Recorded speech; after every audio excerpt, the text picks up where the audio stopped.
Europe 1. On de la raconte. Christophe Ondelatte. Voici l'histoire d'un type qui tue 2 de ses copains et qui est absolument incapable de dire pourquoi. Et d'ailleurs, vous verrez, il ne dit rien. Il ne dit rien du tout. Il s'agit d'une affaire de 2011, l'enquête sur le meurtre à Amiens de Julien Guérin et Alexandre Michaud. J'ai écrit cette histoire avec Okis, réalisation Céline Lebras.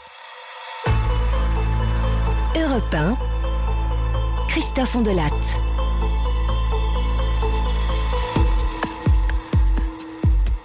Le 21 janvier 2011, à Amiens, Aline, une jeune femme de 17 ans, vient sonner à la porte du journal local Le Courrier Picard. Un journaliste la fait entrer et elle se met à lui raconter son histoire. À propos de mon copain, Julien, il a disparu. Je viens d'aller voir la police, ils me disent qu'on peut rien faire parce qu'il est majeur et qu'il a le droit de disparaître. Mais moi je suis sûr qu'il n'est pas parti de lui-même. Je suis venu vous voir pour que vous m'aidiez. Si vous voulez que je vous aide, il va falloir que vous me racontiez les choses dans l'ordre. D'abord, il s'appelle comment, votre copain? On est d'accord que c'est votre petit copain? Ouais, carrément. On a même un bébé ensemble. Donc, il s'appelle comment? Julien. Julien Guérin. Et qu'est-ce qui vous fait penser qu'il n'a pas disparu volontairement? Bah, il est parti sans rien. Sans papier, ni rien. Et puis, il est toxico, Julien, enfin... ancien toxico, à l'Hérault. Il a décroché, et depuis il prend du Subutex, de la méthadone. Il peut pas s'en passer plus d'une journée. Et là, il est parti sans. Il a rien emporté, il a tout laissé. C'est pour ça que ça m'inquiète. Le journaliste du Courrier Picard a été convaincu. Le lendemain, son journal publie un appel à témoins.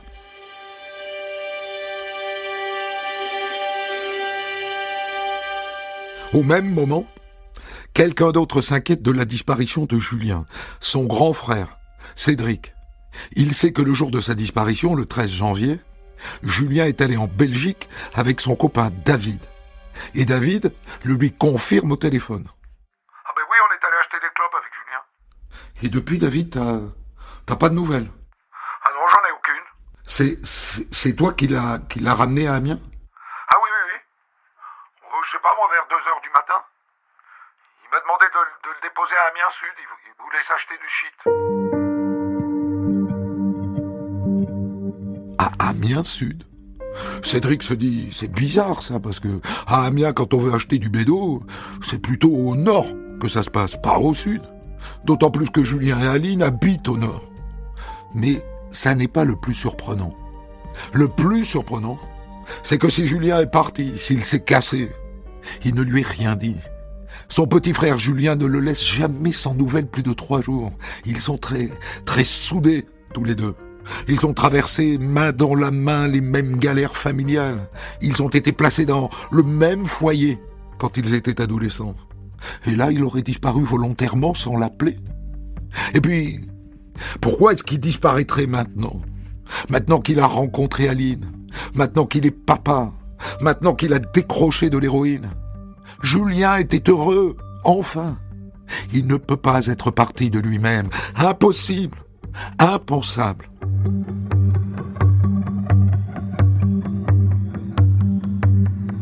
Les jours passent, et puis les semaines, jusqu'à ce que le 14 février, dans ce coin d'Amiens qu'on appelle les ortillonnages, des parcelles de culture maraîchère au milieu des marais, un employé municipal aperçoive une masse dans l'eau, prise par des branchages. Il s'approche. Nom de Dieu, mais c'est un corps.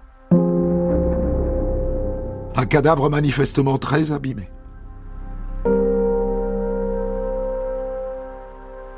Alors qui est ce cadavre? Et depuis combien de temps est-il là? Le médecin légiste qui réalise l'autopsie apporte les premières réponses.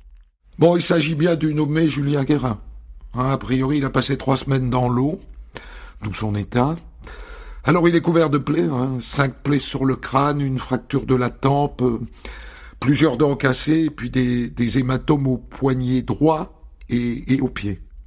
Ça, docteur, ça veut dire qu'il a été battu avant d'être jeté à l'eau. Non, je ne pense pas. Je pense que tout ça, c'est l'effet d'une hélice de bateau.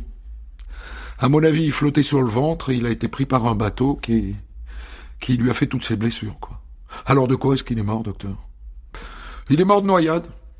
Accidentellement ou pas, c'est difficile à dire, dans la mesure où on retrouve dans son sang d'abord une grosse quantité d'alcool, 1,32 g exactement, et puis tout un tas de produits psychotropes dont du cannabis. Donc il y a une hypothèse où il tombe à l'eau accidentellement et il se noie.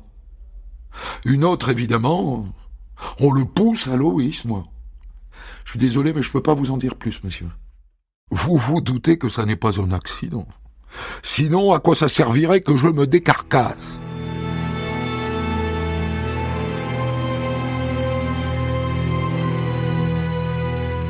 Le copain David, avec qui Julien est allé acheter des clopes en Belgique, confirme qu'en rentrant, il l'a déposé au sud d'Amiens. Or, c'est à 2 kilomètres des ortillonnages où on a retrouvé son corps. Et ces ortillonnages, ça vous devez le savoir, on n'y va pas par hasard. C'est un marais. On ne peut y aller qu'à pied ou en bateau. Alors l'hypothèse d'un accident existe, mais de moins en moins.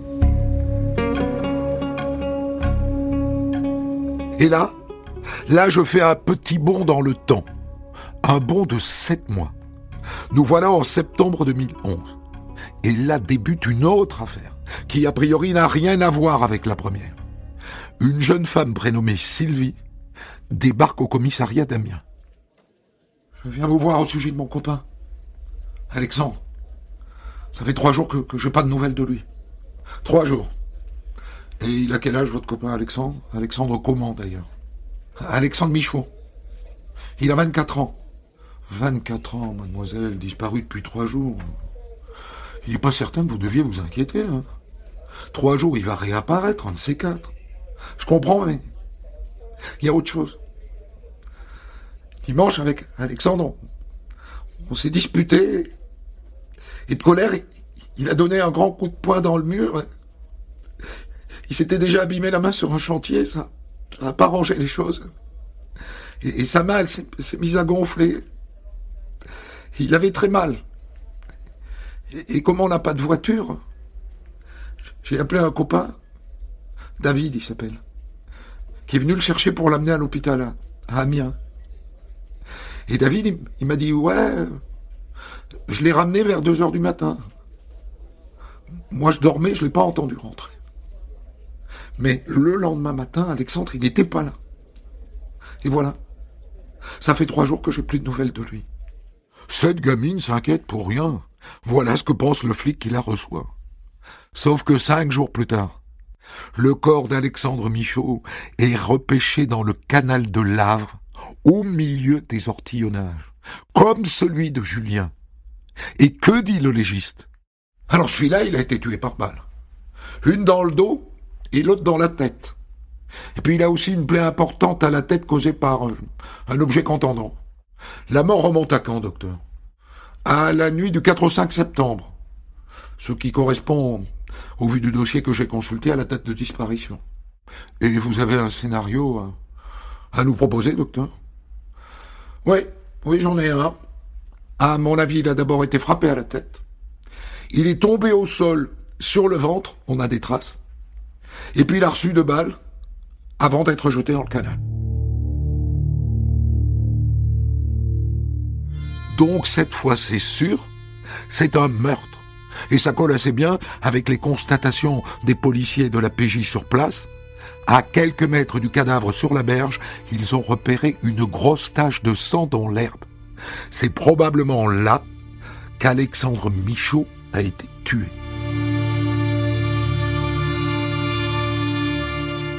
Concernant la mort d'Alexandre, les policiers se posent une question centrale. Qu'est-ce qu'il fichait là, au milieu de ce labyrinthe de verdure et de canaux d'irrigation, en pleine nuit? Alors ils vont gratter du côté de son entourage. Bon, voilà ce que j'ai pu apprendre. Le gars est lyonnais, d'origine. Et il vivait à Amiens depuis 1 mois, depuis le 5 août exactement. Il est venu rejoindre sa compagne, en vérité, Sylvie. Cette fille, il l'a rencontrée sur un site de rencontre. Il paraît qu'ils font tout ça, maintenant. Cette fille dont tu parles, la fameuse Sylvie, là, c'est celle qui est venue signaler sa disparition au commissariat. Oui, oui, c'est ça. Alors voilà ce que j'ai pu apprendre sur elle. Elle a 2 enfants de premier mariage avec un dénommé Michel. Et alors concernant Alexandre Michaud, sa mère raconte qu'il est venu la voir quelques jours avant sa mort et il lui a dit que Sylvie était enceinte de lui. Un mois après sa rencontre, ils n'ont pas traîné, hein. Ok, donc faudrait qu'on entende la mère. Tu la convoques ? Et voilà ce que raconte la mère entre 2 sanglots. Je sais pas si ça peut vous intéresser, mais voilà, il y a à peu près 1 an, en octobre de l'année dernière, Alexandre, il vivait dans la banlieue de Lyon. Me demandez pas pourquoi ni comment, mais il a accepté de cacher chez lui pendant quelques jours de la drogue, de la cocaïne et du cannabis, je crois. C'était une bêtise de jeunesse. Et quand les dealers sont venus récupérer leur stock, Alexandre, il n'a pas pu le leur rendre parce que on le lui avait volé. Alors évidemment, les autres, ils l'ont pas cru. Ils se sont mis à le menacer. Et du coup, Alexandre, il est venu se réfugier chez nous. Mais les autres, ils ont vite retrouvé sa trace. Et un jour, ils ont débarqué à la maison. Ils étaient 2. Et moi, j'ai tout de suite appelé les gendarmes. Ils sont arrivés très vite. Ils les ont interpellés. Voilà. On a eu très peur. Ça, c'est une piste. Une sacrée piste. Ok, tu trouves le nom de ces 2 gars qui ont été arrêtés. Pour l'instant, on se contente juste de vérifier si leur portable a borné dans le coin le jour du meurtre, d'accord ?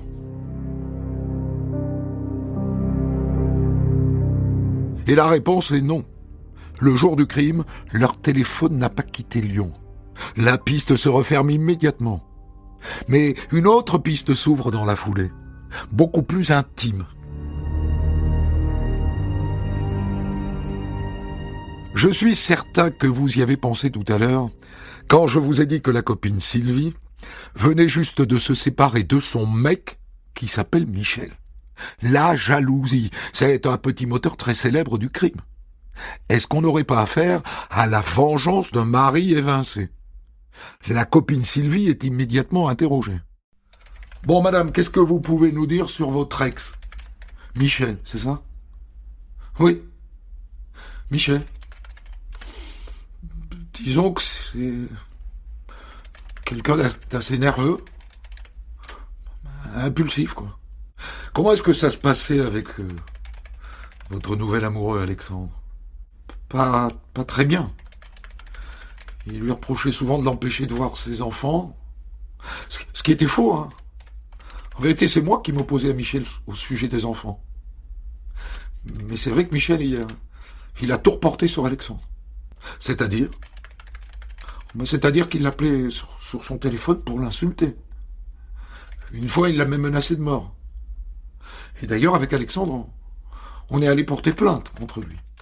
Elle est assez séduisante, cette piste de l'ex-mari jaloux. Alors si on allait le voir, ce Michel, dites-moi, monsieur, quel rapport aviez-vous avec Alexandre Michaud ? C'est vrai qu'on se met pas trop. Enfin, c'est jamais facile de voir quelqu'un vivre avec son ex-femme, et surtout avec ses gosses. Mais bon, 3 jours avant sa mort, faut dire qu'il a été cool avec moi. Il m'a amené mes enfants. Lui-même, hein, sans prévenir Sylvie. Ça, je l'ai vraiment apprécié. Ce Michel a l'air sincère. Et dans la tête des flics, il ne sort pas totalement de la liste des suspects, mais un peu quand même.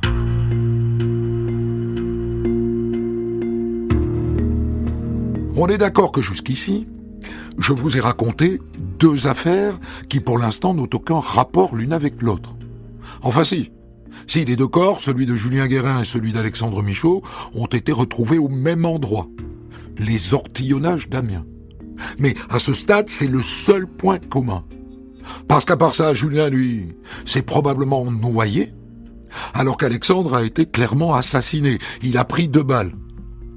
Mais à y regarder de plus près, il y a un autre point commun entre ces 2 dossiers. Et ça, les policiers de la PJ d'Amiens viennent tout juste de le réaliser. Je vous concède que ça a pu vous échapper. Concentrez-vous, nom de Dieu, concentrez-vous. Dans les 2 affaires apparaît le même prénom. David. David, c'est celui qui amène Julien Guérin en Belgique pour acheter des clopes. Et qui dit qu'il l'a ramené à 2h du matin chez lui. Et que depuis, Julien a disparu. Et dans l'autre affaire, c'est aussi un David, copain de Sylvie, qui amène Alexandre Michaud à l'hôpital alors que celui-ci vient de se fracasser les poings de colère contre un mur. Et depuis, Alexandre a disparu. C'est le même. C'est le même David dans les 2 dossiers. David Lefebvre. Et ça, les flics viennent tout juste de le comprendre. Ça peut pas être un hasard. Ça peut pas être un hasard que ce soit le même David. T'as regardé si on trouvait sa trace dans le fichier? J'ai regardé. Et j'ai trouvé des tas de trucs qui vont t'intéresser. D'abord, figure-toi qu'Aline, la compagne de Julien Guérin, a porté plainte contre lui, contre David, pour agression sexuelle le lendemain de la disparition de Julien. Agression sexuelle, tu dis? On sait ce qui s'est passé? Alors j'ai lu le PV. Aline raconte que David Lefebvre a débarqué chez elle, qu'il a voulu coucher avec elle, et qu'elle n'a pas voulu, et qu'il a été, un peu pressant. Pressant comment? Il lui a touché les nibards. D'accord. Et quel rapport ça avec notre affaire, tout ça? Le rapport, c'est une phrase qu'il a dite à Aline ce soir-là. Elle rapporte ce qu'il lui a dit. « Puisque tu veux rien faire avec moi, je te dirai pas tout. » Ok. T'as raison, c'est assez intriguant. Donc Aline a porté plainte contre lui. Il y a eu une suite. Oui.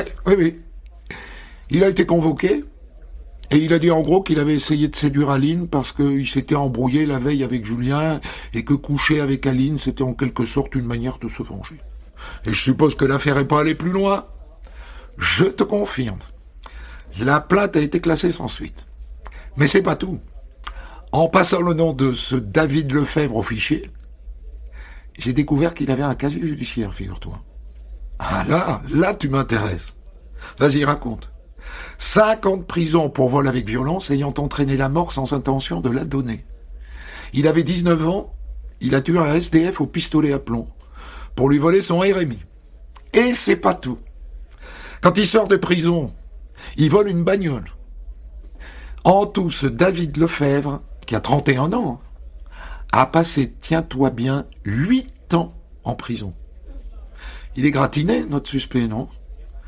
Moi, je parierais bien que c'est lui qui les a tués tous les 2. Ouais. Effectivement, c'est une piste séduisante. Mais il y a un problème.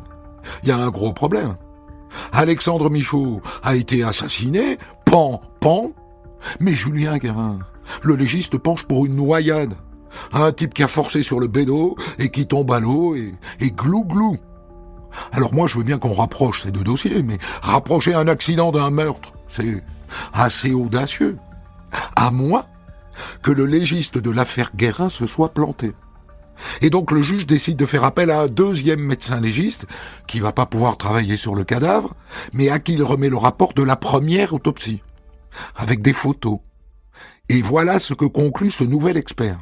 Mon confrère avait estimé que les plaies que Julien Guérin avait à la tête étaient dues à une hélice de bateau. Moi je pense plutôt qu'on l'a frappé à la tête, assez fort. Et qu'ensuite on l'a jeté à l'eau qui s'est noyé. Et ça change tout. Ce sont bien 2 meurtres. Et là, David Lefebvre a chaud aux fesses. La suite, vous l'imaginez bien. David Lefebvre est interpellé et placé en garde à vue. Et avant ça, perquisition dans son petit studio. Dites-moi, monsieur Lefebvre, c'est bien propre chez vous. Trop propre pour être honnête. Ça sent le ménage en grand. Les flics de la scientifique pulvérisent le fameux Blue Star aux 4 coins de la pièce. Positif, chef, venez voir. Il y a des taches de sang sur une paire de tongs et sur une paire de baskets. Et il y en a aussi dans sa voiture, sur le levier de vitesse. Bien, monsieur Lefebvre, commençons par le meurtre de votre ami Alexandre Michaud. C'est donc vous qui le conduisez à l'hôpital, et vous êtes le dernier à l'avoir vu, jusqu'à ce qu'on le retrouve mort. Qu'est-ce que vous pouvez nous dire là-dessus ? Je vais vous expliquer. J'ai un peu menti à Sylvie. Alexandre, il voulait la quitter. Alors après l'hôpital, je l'ai amené chez lui, il a pris quelques affaires, et après je l'ai amené à la gare d'Amiens. Après ce qu'il a fait, je sais pas. Ok, les flics ont compris d'entrée que ce David Lefebvre n'avouera pas. Il va inventer des histoires à dormir debout, mais il ne lâchera rien. Alors il le laisse rentrer chez lui, en se disant que pour le coincer, il faut des preuves. Alors ils le mettent sur écoute, et l'autre a l'air de s'en douter. Oh ben figure-toi que comme je suis le dernier à avoir côtoyé les deux disparus, ils pensent que je suis un serial killer. Non mais tu le crois? Ils m'ont pris des tongs, comme si j'allais tuer quelqu'un en tongs. Et une autre fois, il dit à un copain: Ils ont trouvé du sang d'Alexandre dans ma voiture. Sauf que c'est complètement normal. Quand je l'ai amené à l'hôpital, il avait la main qui pissait le sang. Enfin, il en a laissé dans la voiture, c'est tout. Il est finaud, ce David Lefebvre. Il utilise les écoutes pour tenter de se disculper. Sauf qu'à l'hôpital, les infirmières sont formelles. Ah non, il n'avait pas de sang sur les mains quand il est arrivé, monsieur Michaud. Il avait une fracture.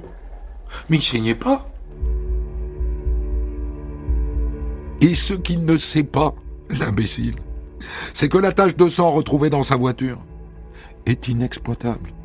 Mais maintenant, les flics savent que c'est le sang d'Alexandre Michaud. Autre découverte, le 12 février, Lefebvre est allé s'acheter un holster dans une armurerie. Vous savez, c'est le truc en cuir dans lequel on glisse un pistolet. Alors retour du zigoto en garde à vue. Oh, mais ce holster, je l'ai acheté pour compléter un déguisement. Et après, je l'ai donné à un copain. D'accord. Le personnel hospitalier qui a soigné la main d'Alexandre Michaud est formel. Il ne saignait pas de la main. Il n'avait aucune plaie. Et vous laissez entendre que le sang qu'on retrouve dans votre voiture est le sang qu'il perd à ce moment-là. Oh mais c'est impossible ça. Ma tête a coupé, il saignait de la main. Bon, à partir de maintenant, je ne veux plus répondre à vos questions. Très mauvaise stratégie, monsieur Lefebvre. Les flics le mettent à maturer, comme on dit, dans une cellule, et après ils le sortent, ils les remettent, ils le sortent, ils les remettent. Rien à en tirer. Et puis vers 20h, David Lefebvre annonce qu'il veut parler. Je vous écoute, monsieur Lefebvre. Voilà, je suis prêt à vous dire ce qui s'est passé avec Alexandre Michaud. Mais si vous me posez ne serait-ce qu'une question au sujet de Julien Guérin, je vous dis plus rien. Marché conclu. Allez-y, je vous écoute. Alexandre, il avait des ennuis avec Michel, l'ex de Sylvie. Et pour ça, il m'avait demandé de lui procurer une arme. Alors après l'hôpital, je l'ai amené aux ortillonnages, dans un endroit isolé. En fait, j'avais pas l'intention de lui vendre le fusil que j'avais, mais je voulais lui faire peur. Parce que ce gars, je sentais qu'il allait m'amener des emmerdes. Et là, on a commencé à se bagarrer, et puis le coup est parti. J'ai pas fait gaffe, le coup est parti. Et la deuxième balle, monsieur Lefebvre, je pouvais plus faire marche arrière. Alors je l'ai achevé. Bien. L'histoire n'est peut-être pas tout à fait celle-là, mais il vient d'avouer. C'est déjà ça. Pour Julien Guérin, on verra plus tard. David Lefebvre est conduit dans le bureau du juge d'instruction en vue de sa mise en examen. Donc, si j'ai bien compris, monsieur Lefebvre, vous cherchiez un endroit reculé pour faire peur à Alexandre Michaud, et vous avez choisi les ortillonnages au bord du canal. Mais pourquoi cet endroit, précisément ? Je l'ai emmené là, parce que c'est là qu'avait été tué Julien Guérin. Et comment le saviez-vous? Je l'ai lu dans le journal. Je suis même allé voir l'endroit par curiosité après avoir lu l'article. Entendu, monsieur. Mais il y a une chose que vous ne savez pas. Concernant le meurtre de Julien Guérin, les policiers ont établi qu'il n'est pas mort là où on a retrouvé son corps. Son corps a dérivé dans la rivière. Donc si vous saviez où il avait été tué, c'est parce que sans doute vous l'avez tué vous-même. Eh oui, monsieur Lefebvre. Il s'est trahi, l'abruti. Il est coincé. Et le juge le met en examen pour l'assassinat d'Alexandre Michaud et pour le meurtre de Julien Guérin.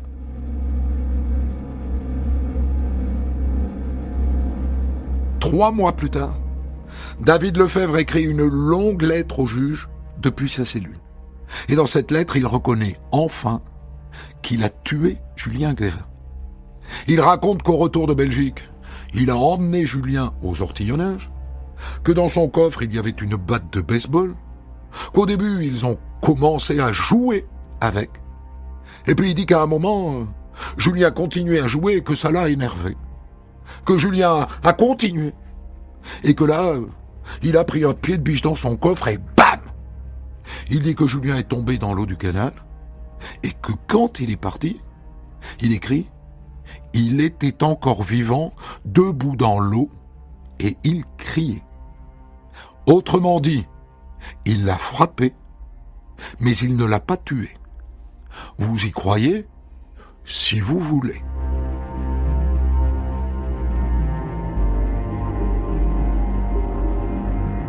Le procès de David Lefebvre s'ouvre le 12 novembre 2013 devant les assises de la Somme. Et dès le début, Lefebvre fait une grosse bêtise. J'ai décidé d'user de mon droit au silence. Donc inutile de me questionner, je dirai rien. Et il passe tout le procès la tête baissée. C'est une très mauvaise idée. Les jurés détestent les muets. L'enquêteur de personnalité vient raconter son enfance. Je dirais que c'est une enfance qui a été marquée véritablement par le désamour, par les mauvais traitements, par la violence, par l'alcoolisme de ses parents et par l'inceste. Ses frères, ses sœurs et lui-même ont tous terminé leur enfance dispersés dans des foyers et des familles d'accueil. Et maintenant, on aimerait bien avoir l'avis d'un psychiatre. J'informe les jurés que M. Lefebvre a refusé de se soumettre à l'expertise d'un psychiatre en prison. Deuxième grosse bêtise. Et comme il refuse de parler, de s'expliquer, on n'aura pas d'explication à ces deux meurtres. On n'aura pas le mobile. Est-ce qu'on peut en rester à l'idée qu'il a tué Julien Guérin parce qu'il l'énervait à jouer avec la batte de baseball? Ça paraît court. Est-ce qu'on peut croire qu'il a tué Alexandre Michaud parce qu'il le prenait pour un con? Ça paraît court aussi. Et avec son refus de s'expliquer, il met son avocat en difficulté. Que puis-je vous dire d'autre? Sinon que mon client pratique une sorte de suicide judiciaire. Suicide judiciaire qui va jusqu'à l'autodestruction. Et ça se confirme quand David Lefebvre prend la parole en dernier. J'attends rien de vous. Ni pitié, ni circonstances atténuantes. J'ai fait ce que j'ai fait, mettez-moi une peine lourde. Europe 1. On de la raconte. Christophe Ondelatte. Je vous raconte l'enquête sur l'assassinat en 1955 à La Chaussée-Thirancourt, en Picardie, d'une jeune Anglaise qui s'appelait Janet Marshall. Une affaire qui sans doute aurait été complètement oubliée si en 2015, le maire de La Chaussée-Thirancourt, André Céé, ne l'avait pas exhumée dans un livre paru dans une petite maison d'édition qui s'appelle Racine Calcéenne, l'affaire Miss Janet Marshall. Cette enquête marque une grande première. Pour la première fois en France, on va utiliser un portrait robot pour retrouver l'assassin. Elle met aussi en scène un inspecteur de police de légende, l'inspecteur Henri Vanache, qu'on appelait le Maigret du Nord. La réalisation est de Céline Lebras. Europe 1, Christophe Ondelatte.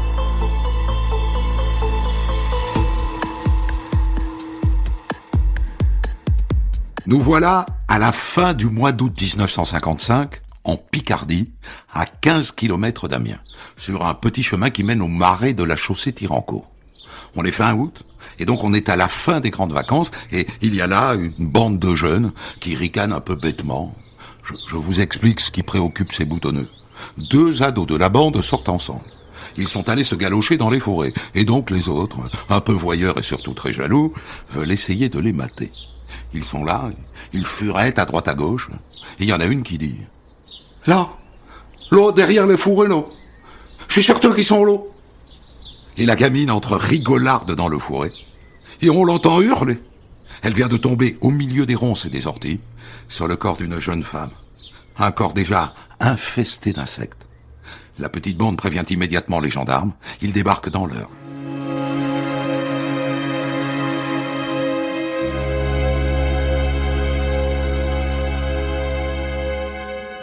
La morte repose sur le dos.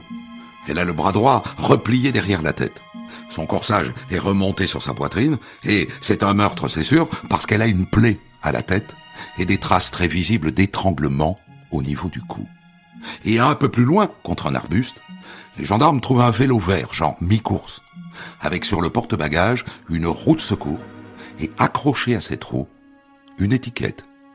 Miss Janet Marshall, chez Mère Auberge, 49 avenue de la Porte de Châtillon, Paris 14e.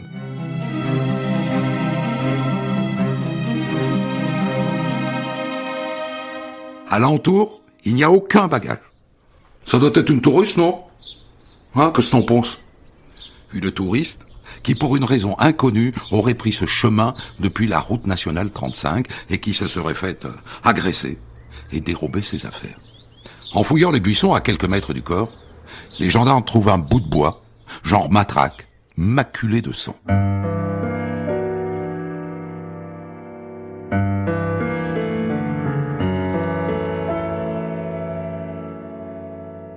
La nouvelle, évidemment, fait très vite le tour de la chaussée Tirancourt, et les habitants commencent à rappliquer de tous les côtés. Cette femme, ici personne ne la connaît, mais chacun a son avis, bien sûr. Oh, c'est quelqu'un de par chez nous qu'on fait ça. Faut connaître le coin pour aller se fourrer dans ce chemin-là. Oh. Ah bon, tu crois? Ah, moi, je vois plus un vagabond. Je sais pas si vous avez remarqué, mais il y en a de plus en plus dans le coin. Hein.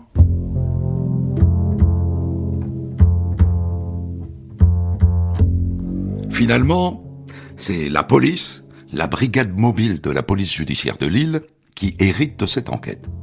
Et assez vite, elle met un nom sur ce cadavre. Il correspond au nom sur l'étiquette accrochée à la roue de secours. Janet Marshall, une Anglaise, une institutrice de Nottingham, âgée d'à peine 30 ans. Elle passait ses vacances à sillonner les routes de France à vélo. Du coup, l'affaire fait les gros titres de la presse française et anglaise. Une Anglaise assassinée dans les marais de Picardie en 1955. Ça fait sensation. Et ça pousse la PJ de Lille à mobiliser les grands moyens. 3 commissaires sur la même enquête. Gratien, Castellan et Chabot. C'est pas courant, ça. Sans compter le soutien apporté par Scotland Yard.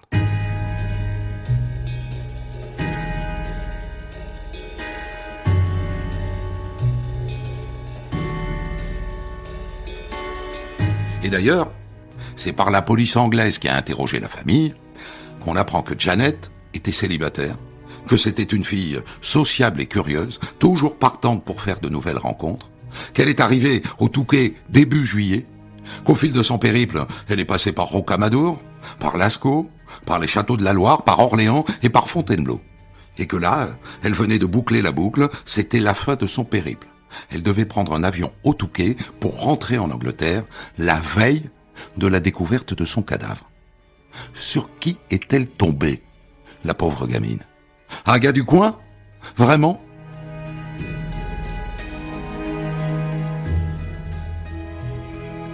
Assez vite, il apparaît qu'elle a passé sa dernière nuit dans une auberge de jeunesse d'Amiens. Les policiers vont voir le directeur. Ah oui? Oui, je vous confirme qu'elle a dormi là. À quelle heure est-elle partie? Oh, je dirais vers 9h moins le quart, sur son vélo, quoi. Elle était seule? Ah non. Quand elle a quitté l'auberge, il y avait d'autres jeunes Anglais avec elle. Ils sont partis ensemble, quoi. Ah, intéressant. Ça n'est peut-être pas un gars du coin qui a fait le coup. C'est peut-être un crime entre roast-beef. Du coup, les policiers lancent un appel à témoins, ils cherchent les cyclistes qui l'accompagnaient le matin du 26 août.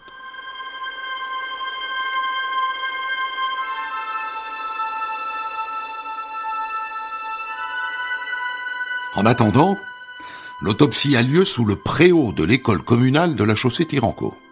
Heureusement, les élèves sont en vacances, mais les gens du village viennent s'agglutiner devant la clôture de la cour de récréation pour assister au spectacle.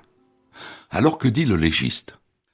Alors, cette demoiselle a été frappée à la tête, avec un objet contondant. Et puis elle a été étranglée avec une corde ou un foulard. Quoi qu'il en soit, elle a le larynx broyé. Avez-vous une idée de l'heure de la mort, docteur? Eh bien, à l'examen de son bol alimentaire, je dirais qu'elle est morte vers 10 heures du matin, le 26. Question importante, docteur. Est-ce qu'elle a été violée? Je ne pense pas. Honnêtement, je ne pense pas. Sans pouvoir en être sûr à 100%, compte tenu de la décomposition du corps, mais non, je ne pense pas. Comme Janet Marshall était de confession anglicane, la règle est qu'elle doit être enterrée là où elle a perdu la vie. Et donc en France, à la Chaussée-Thirancourt. Elle est inhumée le lendemain de l'autopsie, en début d'après-midi, au vieux cimetière. 4 habitants de la Chaussée-Thirancourt portent le cercueil. Ils le déposent dans un caveau provisoire. Plus tard, elle sera enterrée auprès de 3 soldats anglais morts pendant la Grande Guerre. Personne ne la connaissait. Mais beaucoup de gens du village sont là, par compassion et par curiosité. Il y a pas mal de journalistes aussi, et des policiers dans tous les coins, à la recherche de comportements suspects.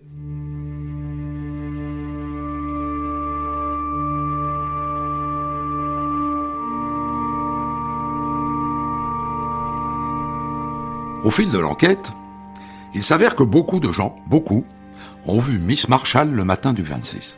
Avec sa roue de secours accrochée à son porte-bagages, il faut dire qu'elle ne passait pas inaperçue. Un garde-barrière, notamment, l'a vue au passage à niveau de Piquigny, à quelques kilomètres donc de l'endroit où on a retrouvé son corps. Et il dit, comme la plupart des témoins, qu'il y avait pas loin d'elle d'autres cyclistes.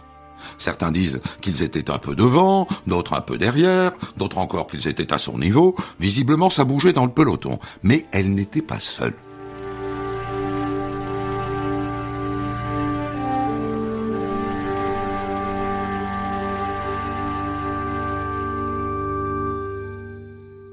Il y a aussi le garde champêtre de Bellois-sur-Saône. Lui, il raconte quelque chose de très intéressant auquel les policiers, débordés par la masse des témoignages qu'ils reçoivent, ne prêtent pas attention tout de suite. Je sais pas si ça peut vous être utile, mais le 23 août, on a retrouvé un vélomoteur en panne posé contre la grille du cimetière.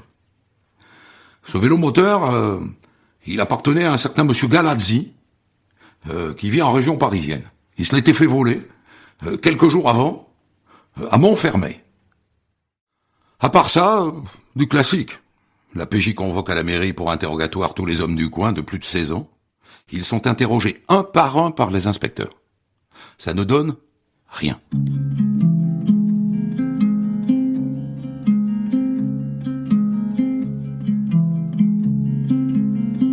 Classique aussi, le commissaire Chabot organise une battue dans les marais. Elle mobilise le 31 août 1955 132 gardes mobiles, casqués et armés. Bon, écoutez-moi. Vous allez descendre la rue et vous déployer le long de la rivière jusqu'au virage vers Piquigny. Et ensuite, à mon ordre, vous allez marcher en ligne. Vous vérifierez chaque buisson. Vous ratissez tout sur votre passage. Vous relevez tout ce qui peut être un indice. Vous vous arrêtez ensuite au chemin des Bruins. À mon commandement, tous en file indienne. Avancez. La battue dure 3 heures dans les brumes des marais. Et au final, rien. Pas la queue d'un indice.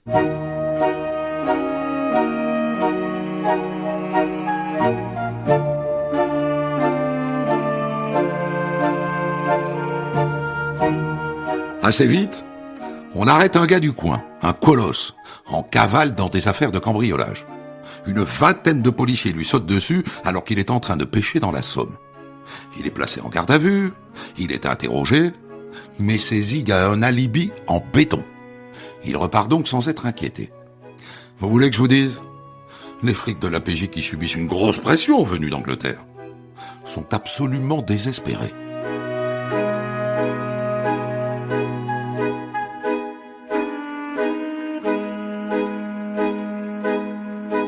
C'est là que le commissaire Chabot a une idée. Et si on mettait Vanache sur le coup ? Il est doué, Vanache, hein ? Il fera peut-être des miracles, non ? L'inspecteur Henri Vanache, que certains appellent le Maigret du Nord. Et c'est vrai qu'il a résolu pas mal d'affaires ces derniers temps. Le problème, c'est qu'il est en vacances avec Bobonne. Mais Chabot n'en a rien à faire. Il va le chercher. Vanache, c'est la merde, hein ? C'est la merde et on a besoin de vous. Pour mettre au trou le meurtrier de la jeune Anglaise. Vous êtes l'homme de la situation, Vanache. Vous avez la baraka en ce moment. La baraka si on veut. Je vous rappelle que je vais bientôt passer le concours de commissaire. Coffrez-moi ce type, Vanache. Et je peux vous garantir que vous serez commissaire sans passer le concours. Chabot a su trouver les mots. Henri Vanache accepte de renoncer à ses vacances.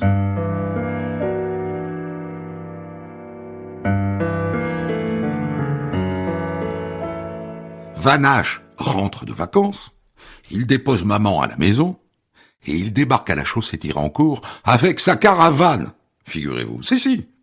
Et là, il procède comme Maigret à la télé. C'est-à-dire qu'il va sur les lieux du crime et il s'en imprègne.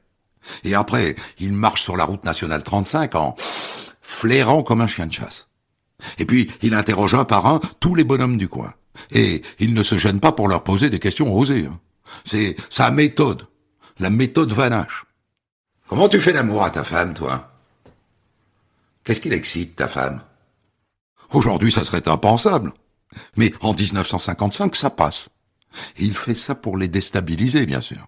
Il pose aussi des questions comme « Dis-moi, comment tu tues une poule ?»« Bon, avec un couteau. »« Ah ouais ? Et pour une poule de luxe, tu fais comment ?» Il marque à ce point les esprits que dans tout le canton, dans les cours de récré, on joue à l'inspecteur Vanache. Véridique.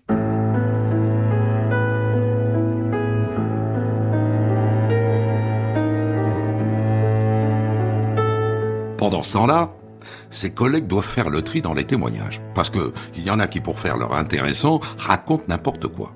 Un Anglais, par exemple, dit qu'il a vu Miss Marshall parler à une vieille dame au fameux passage à niveau de Piquigny. Ah bon ? Et vous étiez où ?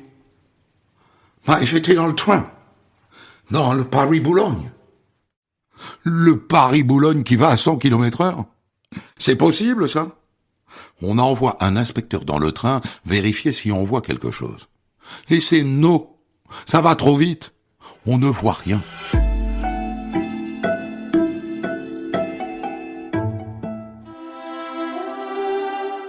À la mi-octobre, c'est-à-dire 1 mois et demi après le meurtre, l'inspecteur Vanache a interrogé 527 hommes de la Chaussée-Tirancourt et de ses alentours.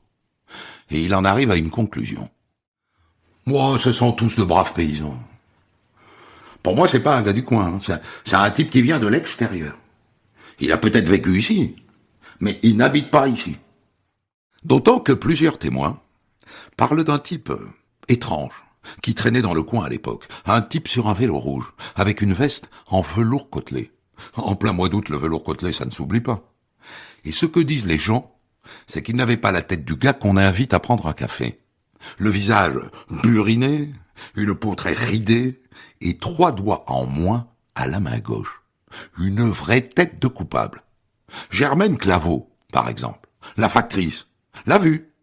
Oh, je dirais que c'était le 21 août. Je montais la côte de l'abbaye du Gard. Et je croise ce gars, bizarre, qui me demande si tout va bien. Oh, il m'affiche une de ses frousses. J'ai filé à la gendarmerie pour le signaler. Mais les gendarmes m'ont pas pris au sérieux. Et ils m'ont envoyé promener, quoi. Et les gendarmes, évidemment, ont gardé ça pour eux. Vanache lancerait bien un nouvel appel à témoins dans le journal. Mais bon, un homme buriné avec 3 doigts en moins, et une veste en velours côtelé, est-ce que ça suffit? C'est là qu'il a l'idée de réaliser le premier portrait robot de l'histoire de la police française.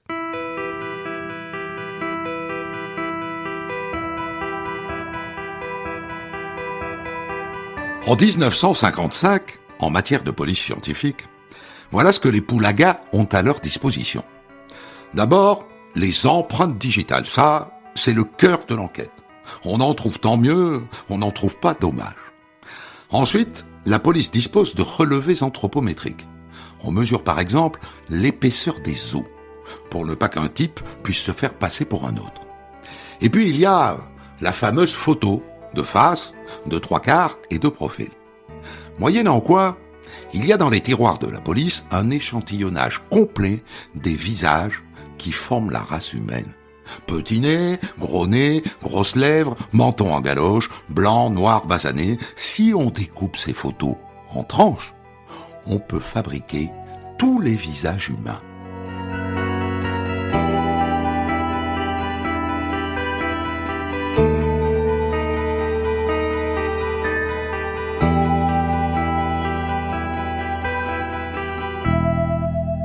Un certain Roger Dambron a déposé un brevet de portrait robot il y a 3 ans. Mais dans son esprit, c'était pour un jeu, pour amuser les gosses. Le commissaire Chabot dit à Vanache: « Vanache, allez voir l'inspecteur Paris, à Lille. Allez-y de ma part. Expliquez-lui votre idée. C'est un débrouillard, Paris. Je suis sûr qu'il va voir ce qu'il peut faire. » Et l'inspecteur Paris se prend au jeu. À partir de 200 photographies récupérées dans les fichiers anthropométriques et avec l'aide des témoins, il tente de reconstituer un portrait du suspect au vélo rouge.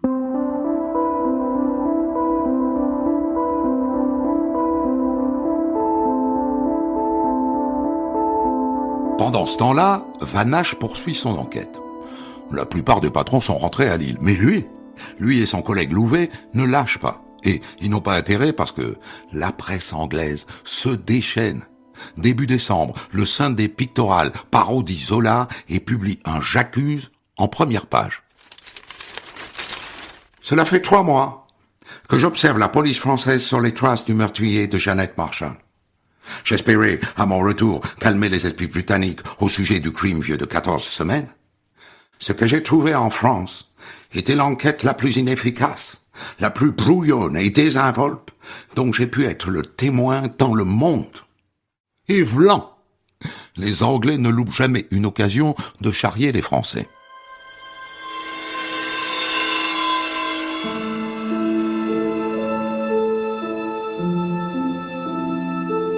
Le 4 décembre, un jeune militaire en permission se présente à la gendarmerie. Voilà, j'étais en train de me balader dans le bois d'Iseux, et j'ai trouvé des vêtements. Et je crois bien qu'ils appartiennent à la pauvre Miss Marshall.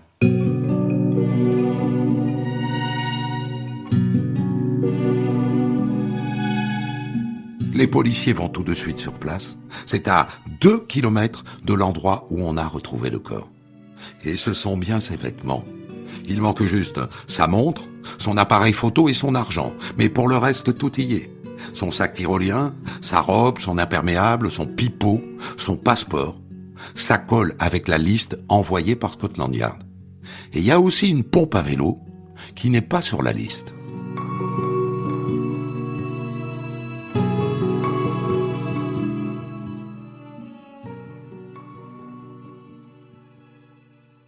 Vanache fait des photos et il va faire le tour du village avec ses clichés. Et c'est comme ça qu'il identifie le propriétaire de la pompe à vélo, un certain Michel Vacavant. On lui a volé son vélo en août dernier, il l'a retrouvé abandonné quelque temps plus tard, mais sans sa pompe. Il a dû en racheter une. Comment sa pompe s'est-elle retrouvée près des affaires de Miss Marshall ?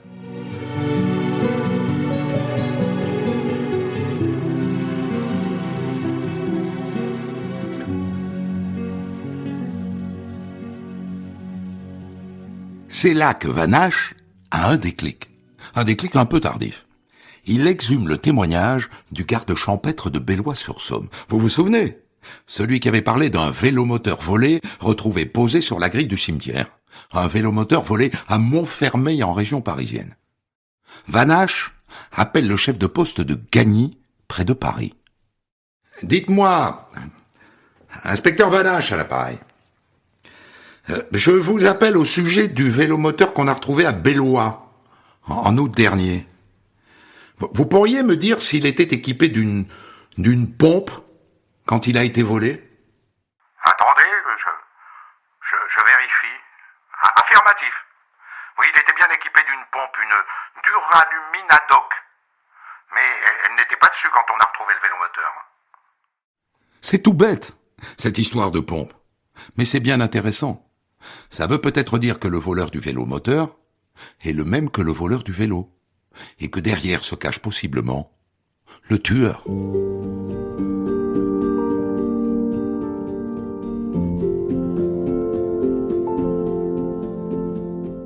Ça tombe bien, on est mi-décembre et le portrait robot est enfin prêt. Il présente un homme au crâne dégarni sur le devant, avec le nez épaté, des sourcils épais et une cicatrice sur la joue gauche. Les policiers diffusent le portrait. Bon, dites-moi, on recherche un type qui ressemble à ce gars-là, là.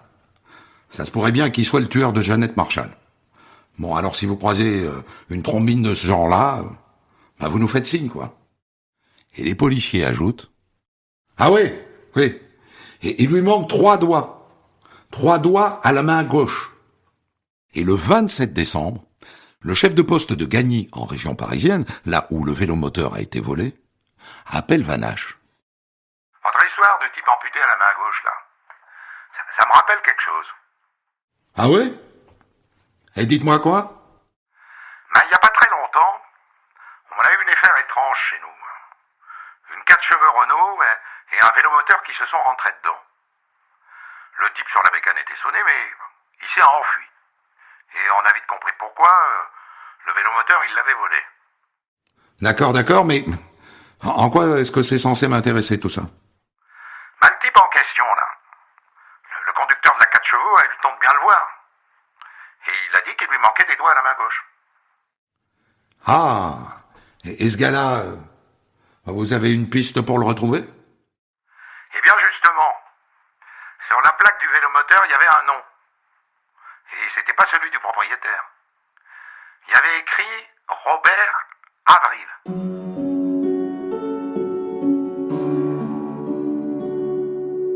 Robert Avril. Est-ce que c'était vraiment le nom du type qui conduisait cette mobilette ? Si ça se trouve, la plaque est bidon et on risque de perdre beaucoup de temps. Mais coup de chance, il y a un Robert Avril dans les fichiers de la police. Vanache se fait remonter sa fiche. Ouh là là, le type a 43 ans et ça n'est pas du tout ce qu'on appelle un enfant de cœur. D'abord voleur, mais surtout violeur, condamné pour viol au pluriel, aux travaux forcés, sorti de prison en juillet dernier. Dans son dossier, il y a sa photo anthropométrique. La ressemblance avec le portrait robot est saisissante.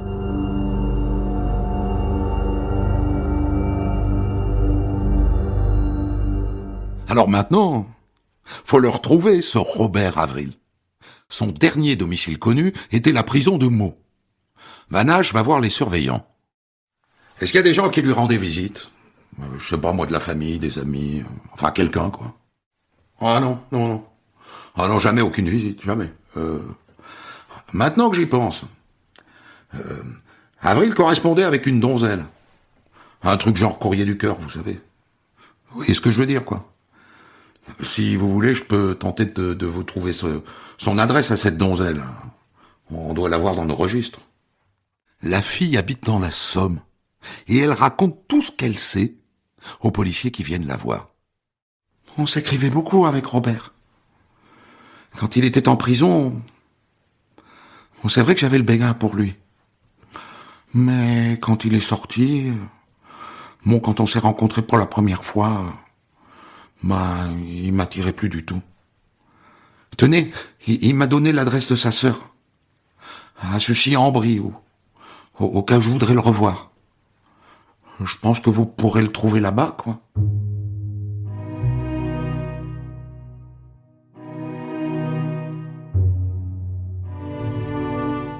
Le 7 janvier, Vanache et ses hommes débarquent à Sucy-en-Brie.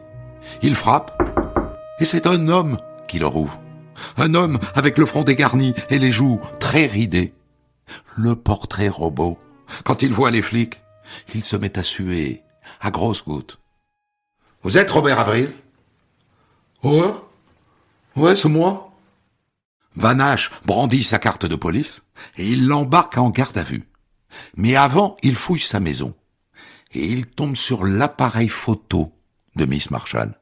Et sur un paquet de rustines de marque anglaise. Avril va avoir du mal à nier.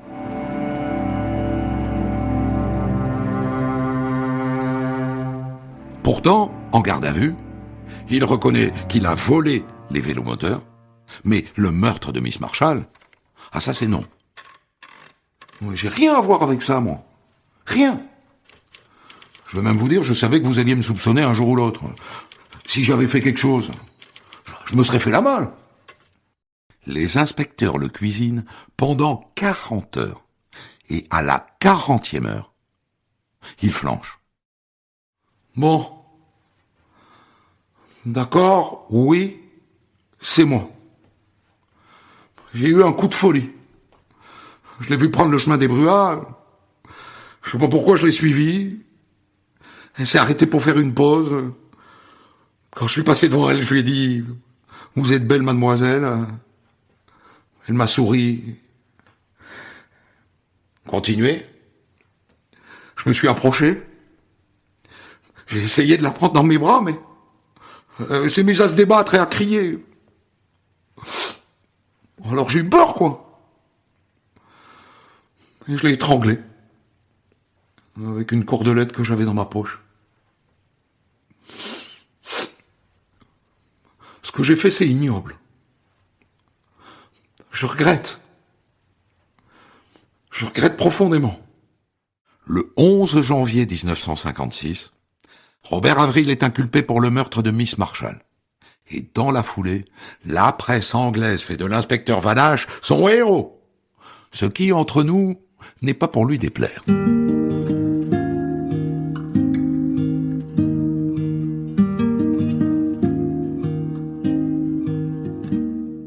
Le lendemain des aveux, le juge organise une reconstitution sur place, dans le Marais, en présence d'un millier de Pékins venus dans l'espoir de voir quelque chose. Quand Robert Avril arrive avec son avocat, maître Marsepoil, il se met à hurler. « À mort ! À la guillotine !» Sur place, Robert Avril refait les gestes, tous les gestes. Comment il s'est approché de Miss Marshall, comment il a passé une corde autour de son cou, et comment il l'a tuée. Mais il y a deux gestes qu'il refuse absolument de refaire. Il dit qu'il ne l'a pas frappée avec une matraque. Et surtout, il dit qu'il ne l'a pas violée. Et donc, ça désolé, il ne veut pas le rejouer.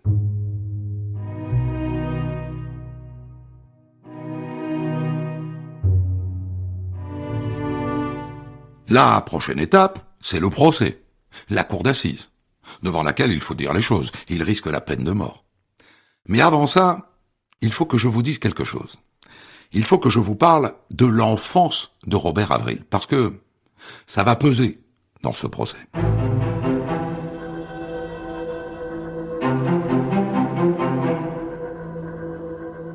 Robert Avril est né en 1912 dans les Ardennes. Sa mère est morte de la tuberculose quand il avait 6 ans. Et l'année d'après, son père a été envoyé en prison pour viol. Et ensuite il s'est suicidé. Comment voulez-vous que ce gamin se soit construit tout droit? Et c'est pas tout. Vous vous êtes demandé pourquoi il lui manquait 3 doigts? Eh bien parce qu'à l'âge de 7 ans, jeune orphelin, il joue avec une munition de la guerre de 14. Elle lui explose dans les mains. Et la suite n'est qu'errance et vagabondage. Pendant la guerre, à l'été 1944, il a violé plusieurs femmes. Il a été condamné aux travaux forcés. Il a passé 10 ans en tôle. Et donc il est sorti au mois de juillet dernier. Voilà le tableau. Orphelin, fils de violeur, violeur lui-même.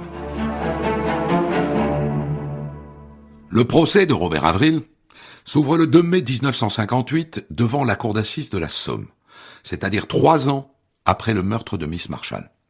Je le redis, l'enjeu de ce procès est la peine de mort. Dès le début, Robert Avril revient sur ses aveux. Moi, je l'ai juste étranglé.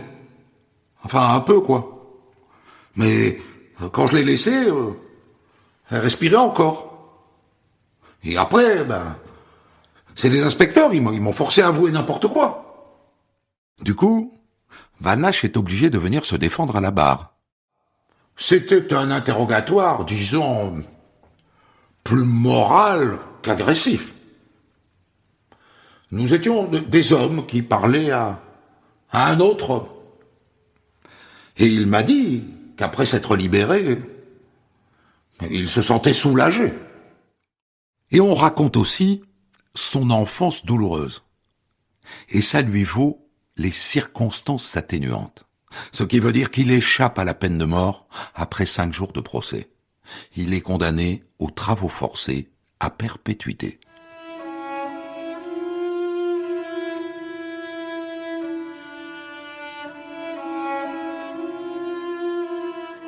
Dix ans plus tard, en juillet 1968, dans la foulée des événements de mai, il bénéficie d'une grâce présidentielle. Sa peine est réduite à 20 ans de réclusion criminelle. Et là, par le jeu des remises de peine automatiques, Robert Avril est libéré en juin 1971, après 15 années de prison. Il a fini sa vie en tant que palefrenier, dans un petit village d'Eure-et-Loir, où il est mort en 1994, à l'âge de 82 ans, adoré par ses voisins, semble-t-il. Figurez-vous que le jour de son inhumation, ils ont procédé à un lâcher de colombes. Europe 1. Ondelat raconte. Christophe Ondelat. Je vous raconte aujourd'hui une histoire très douloureuse. L'histoire de Camille Borin, tirée de son livre qui paraît au Cherche-Midi, « Tu m'as laissé en vie ». Camille était mariée à un agriculteur, Augustin, éleveur de porcs dans la Somme. Assommé par une masse de problèmes intimes et la crise du porc, il s'est pendu en octobre 2017, la laissant veuve à 24 ans. Une histoire que j'ai écrite avec Bettina Servant, réalisation Céline Lebras. Europe 1. Christophe Ondelat.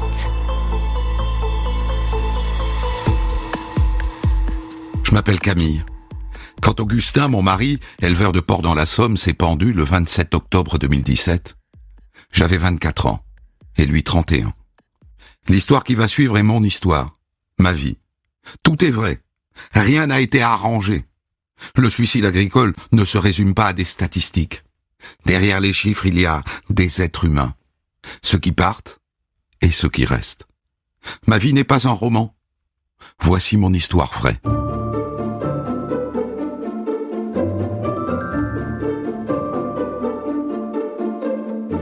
J'ai 15 ans. Un drôle d'âge pour une fille. Certaines sont des ados, encore un peu gamines. Mais moi, je suis une femme. Ma vie m'a forgé une maturité avant terme. Et physiquement aussi. J'ai des hanches, de la poitrine, je me maquille, je suis une adulte. J'ai grandi à Montreuil-sur-Mer, une citadine. L'école ne m'a jamais intéressé. Je vais essayer d'avoir mon brevet. Ça sera déjà ça.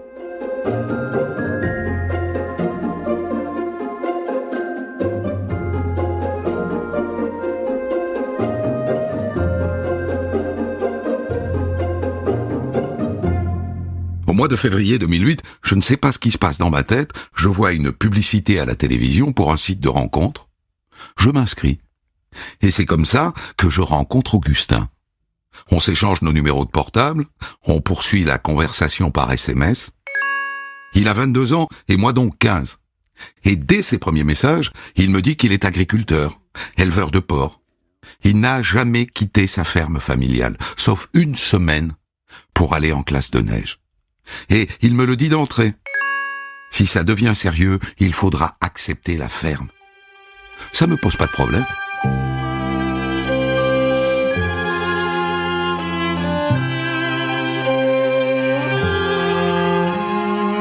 Notre première rencontre, je me souviens, c'est un dimanche, le 30 mars 2008. Ça fait 5-6 semaines qu'on se connaît par SMS.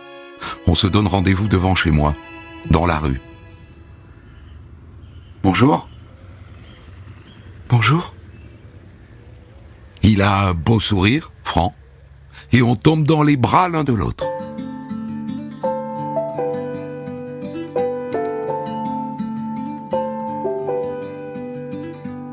Tout de suite, Augustin me parle beaucoup de sa ferme.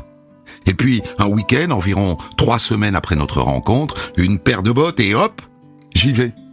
Et une chose me frappe d'entrée, la promiscuité. Il y a plusieurs maisons, la sienne, celle de sa grand-mère, presque collées. Et autour, tout près, les hangars du matériel et les bâtiments des cochons. Une vie en vase clos. Et l'odeur ? L'odeur des cochons, on s'y habitue vite, mais la première fois que j'ai rapporté mon linge à laver à ma mère, je me suis aperçu que ça imprégnait les vêtements.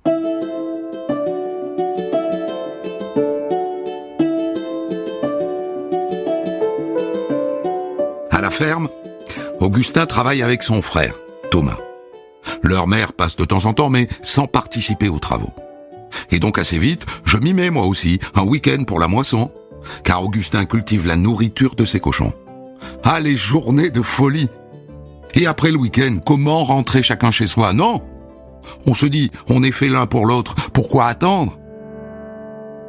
Bien sûr, je n'ai que 15 ans, mais en général, les gens me disent « T'as 15 ans? Mais c'est pas possible. » J'en parle à ma mère. Elle ne cherche pas à m'en empêcher. Et donc, je quitte Montreuil-sur-Mer, ses commerces, sa vie, pour une ferme situé bien en retrait d'un village d'à peine 500 habitants. Loin de tout, mais avec Augustin.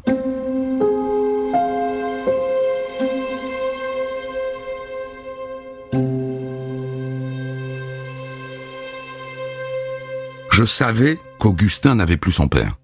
Mais il ne m'a pas tout dit d'un coup, il a fallu du temps. Un soir, son père allait très bien, et le lendemain matin, il ne s'est pas réveillé. Personne n'a jamais su, ni comment, ni pourquoi.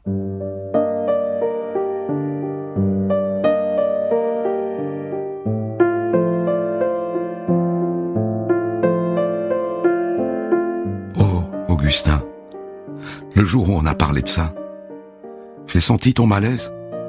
Tu n'as pas accepté la disparition de ton père et la façon dont ça s'est passé. Je ne t'ai jamais entendu accuser qui que ce soit, car tu ne savais rien du fin mot de cette histoire. Mais j'ai perçu ton malaise, tes incompréhensions, ton refus.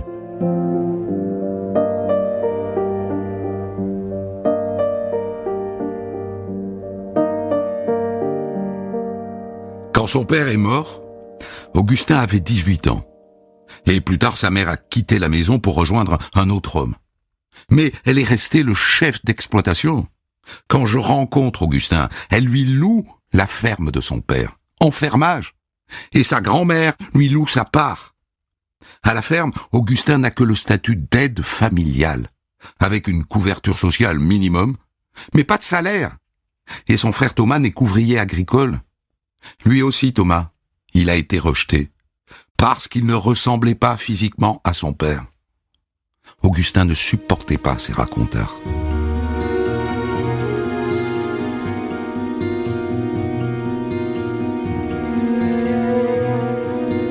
Un jour, on se chamaillait. Ma main a effleuré son visage. Effleuré. Il s'est mis à pleurer. Je n'ai pas compris. Ça a dû faire remonter des choses enfouies. il s'est mis à me raconter des histoires anciennes de son enfance, du genre qui laisse des cicatrices à vif. Je crois que je lui ai donné plus d'amour qu'il n'en a jamais reçu. En tout cas, c'est ce que je croyais. C'est ce que je voulais.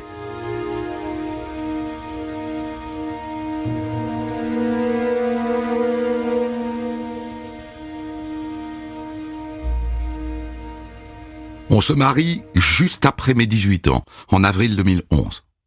Augustin n'a pas voulu qu'on passe par l'église. Si Dieu existait, mon père serait pas parti si tôt, non? Mais même le jour de notre mariage, il a fallu nourrir les cochons. Le vin d'honneur après la mairie a été une catastrophe. Déjà, la mère d'Augustin n'était pas là, alors qu'elle était invitée. Il n'y avait pas grand monde d'ailleurs, du côté d'Augustin, hormis Thomas et sa femme. C'est avec ma famille que ça a dégénéré. J'avais invité mes parents, bien que séparés, et le vin aidant, ils se sont mis à régler leurs comptes.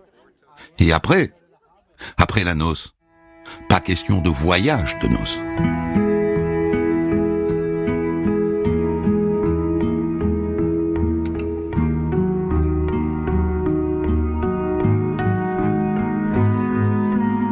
Après notre mariage, le bonheur. Des balades en quad à l'orée des bois, des virées en baie de Somme ou sur les plages du Pas-de-Calais, une virée à Paris, juste pour déjeuner au restaurant. On devait avoir l'air heureux, ils nous ont offert un verre. Et on a dû rentrer le soir tard pour nourrir les cochons. Et quand il s'est foulé la cheville en descendant de sa moissonneuse, eh bien j'ai dû apprendre à conduire le tracteur.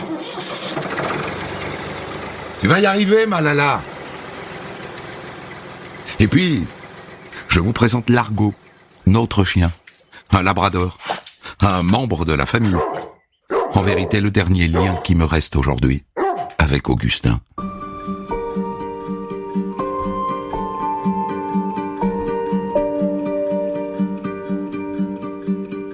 Il faut que je vous raconte comment fonctionne notre système. On pratique la polyculture élevage. C'est-à-dire qu'on cultive le blé, l'orge, les févroles, les escourgeons, et qu'avec, on nourrit nos cochons.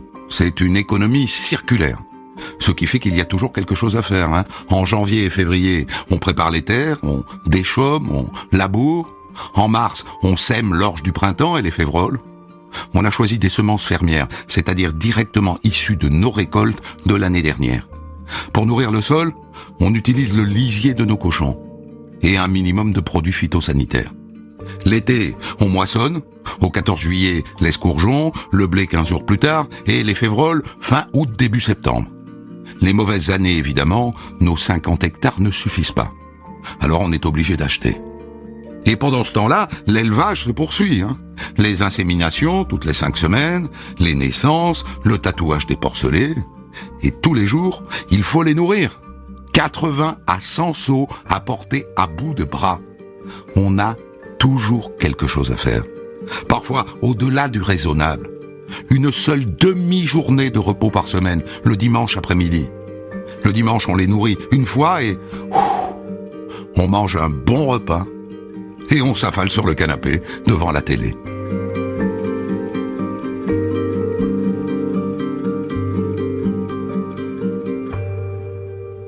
Si on avait eu un enfant, est-ce qu'Augustin n'aurait pas Samtarotz? On l'aurait appelé Roman ou Enzo. On n'a pas pu en avoir.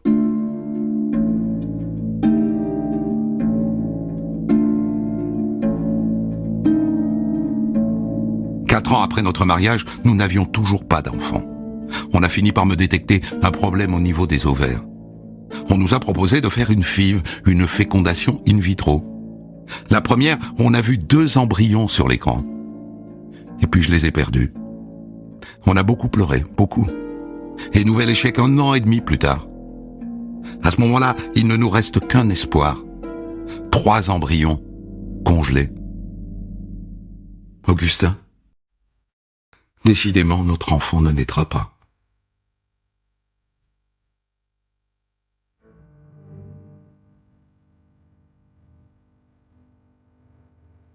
Un soir, Vers 23 heures, Augustin va mettre en marche le moulin qui permet de mélanger les aliments. Mais qu'est-ce qu'il fait? Il en met du temps. Je sors, je trouve notre chien à l'entrée du bâtiment, porte fermée, et je n'entends pas le moulin tourner. Augustin? Tu répares le moulin? Y a un problème? J'ouvre la porte. J'ai une lampe torche pour ne pas réveiller les cochons.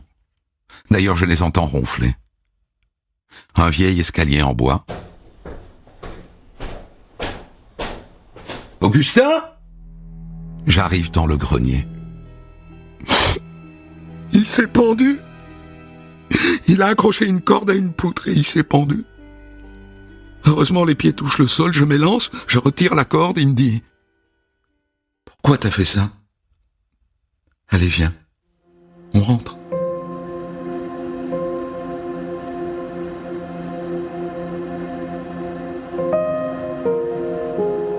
Cette première tentative de suicide s'est passée entre les deux filles.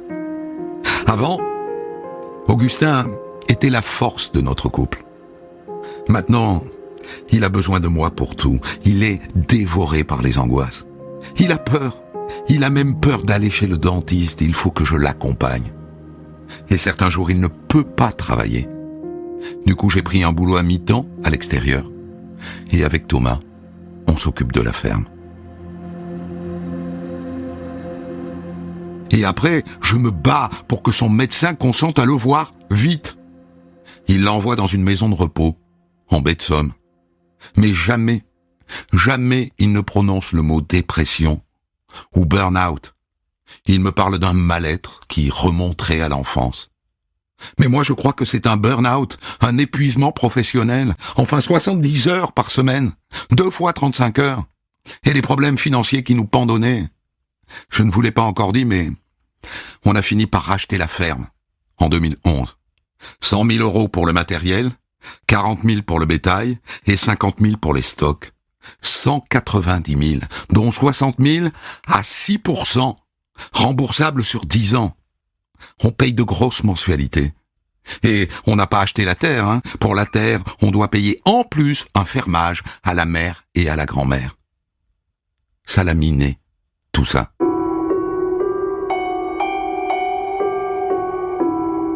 Quand il est rentré de la clinique, je n'ai pas pu l'en empêcher.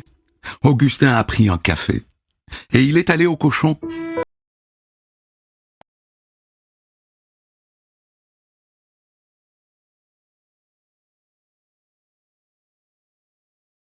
Et puis, à cette époque-là, d'un coup, nos truies commencent à avoir des portées plus petites. Jusqu'à ce que sur 18 truies inséminées, il n'y en ait qu'une qui devienne pleine. Une seule. On leur fait passer une échographie et on nous dit que ça peut venir des rats. On a bien vu des rats, quelques rats, mais on ne pouvait pas imaginer qu'ils viennent contaminer nos truies. On a fait venir un dératiseur, tout est rentré dans l'ordre, mais ça a eu un impact financier. On n'était pas assuré pour les rats. Il a fallu remplacer les truies devenues infertiles, 2 000 euros. Et puis là-dessus est arrivée la crise du porc. On nous achetait le porc entre 1,30 € et 1,50 € le kilo. Les cours se sont effondrés d'un coup à 1 €.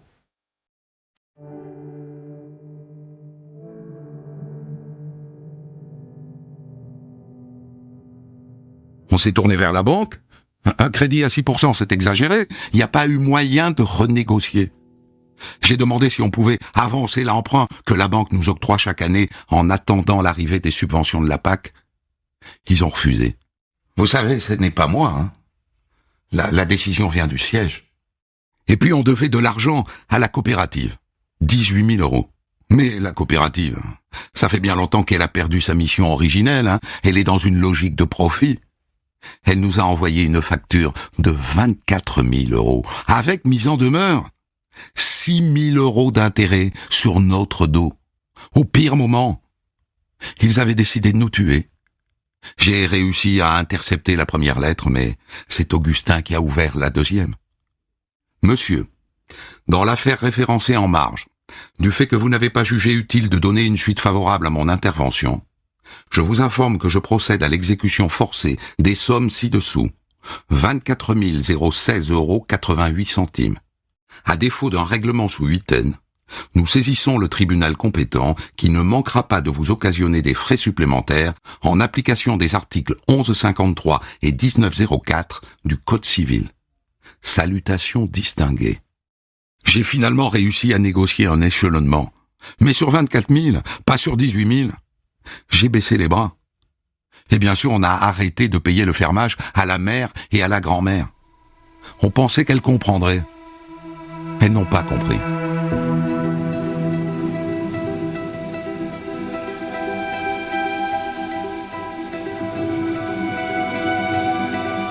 J'ai fini par aller voir notre député, Emmanuel Maquet. Ça a été comme une bouffée d'oxygène. Il a envoyé une lettre à la banque, à l'entête bleu-blanc-rouge de l'Assemblée. C'était le 23 octobre. C'était déjà trop tard. Honte. Honte à tous ceux qui ont fait culpabiliser mon Augustin.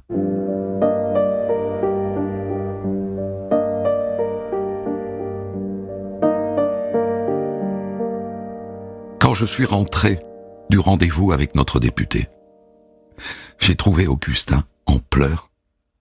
J'ai appelé, je lui ai pris un rendez-vous avec le psy. Je ne sais pas ce qu'ils se sont dit. En tout cas, ce jour-là, il n'a pas travaillé. Le lendemain, il est parti semer, mais sans entrain. Le jeudi, on a dû annuler le rendez-vous chez le coiffeur. Il n'en avait pas la force. Et là, on a reçu un coup de fil du notaire. Votre grand-mère réclame expressément le paiement des fermages en retard. Si vous ne le faites pas, j'entamerai une procédure de destitution des terres.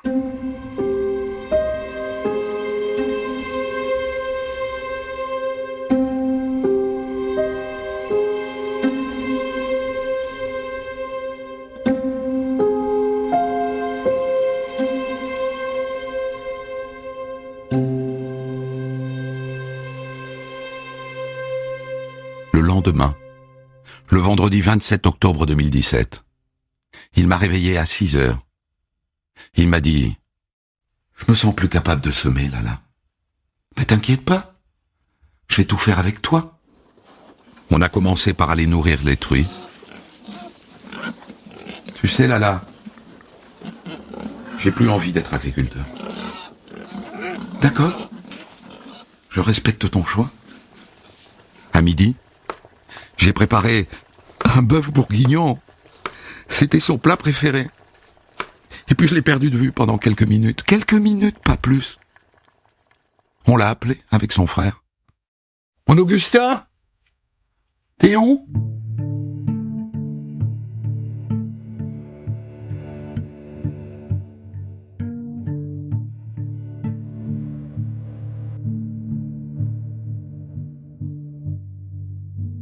Son frère est allé au hangar. Je l'ai entendu crier, c'était glaçant.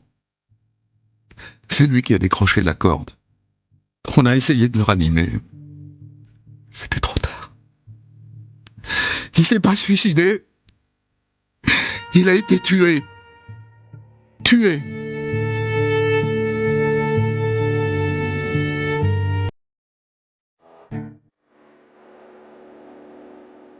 Le lendemain, je suis allé à la boîte aux lettres. J'y ai trouvé un courrier de notre député. Il avait décroché un prêt du Crédit Agricole. L'argent était déjà sur le compte. Le lendemain.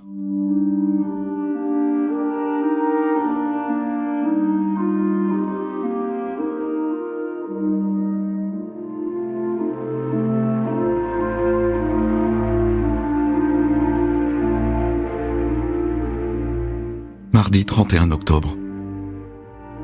Tu es parti depuis vendredi. J'ouvre le journal. Un éleveur de porcs de laine a tué ses 3 enfants et sa femme et a mis fin à ses jours. Toi, Augustin, tu as voulu que je vive. Tu m'as laissé en vie pour que je témoigne. Notre monde est devenu fou. Il tue les paysans qui l'alimentent. Je vais le dire, je te le promets. Je vais le répéter et tu m'aideras à trouver les mots. Je t'aime. Je t'aimerai toujours.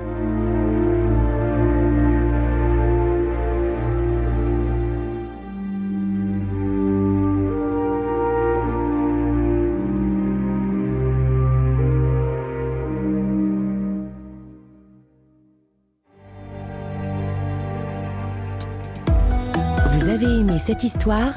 Christophe Ondelatte vous propose de la débriefer avec un invité dans un podcast d'ores et déjà disponible sur votre application.